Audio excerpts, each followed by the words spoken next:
Supriyono tanpa sengaja menemukan sebuah sepatu yang terkubur di bawah pasir. Namun beberapa detik kemudian, ia langsung mencium bau menyengat yang begitu busuk hingga membuat perut terasa mual.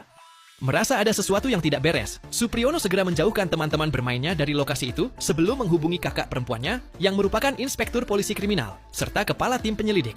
Dengan wajah serius, Supriyono mengatakan bahwa ia yakin ada mayat yang dikubur di bawah pasir pantai tersebut. Sang kakak awalnya menganggap ucapan itu terlalu berlebihan. Menurutnya, hal seperti itu tidak boleh dikatakan sembarangan. Namun Supriyono tetap bersikeras. Ia mengaku bukan hanya mencium bau aneh, tetapi juga sempat menyentuh sesuatu di bawah pasir. Mendengar keyakinannya, kepala tim akhirnya mulai menggali area di sekitar sepatu itu.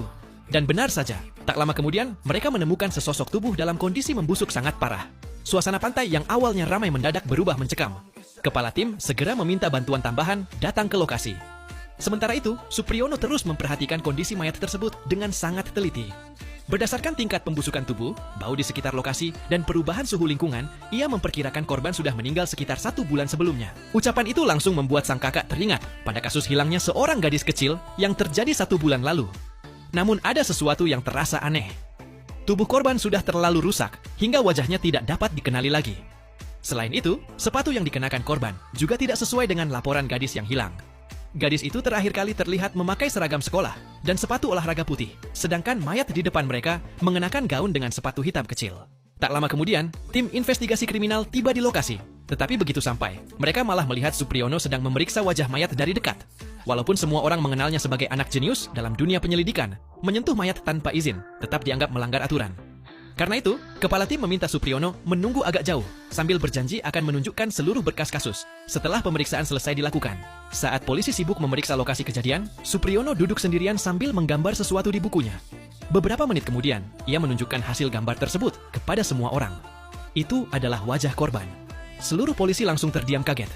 Bagaimana mungkin Supriyono bisa merekonstruksi wajah seseorang yang tubuhnya sudah rusak separah itu? Dengan tenang, Supriyono menjelaskan bahwa ia hanya perlu mengenali titik-titik penting pada tulang tengkorak seperti tulang dahi, lengkungan alis, tulang pipi, dan rahang. Setelah itu, ia memperkirakan bentuk tubuh korban dari ukuran pakaiannya untuk membangun kembali wajah korban secara kasar. Lalu ia bertanya pelan kepada para polisi, apakah wajah ini terasa familiar?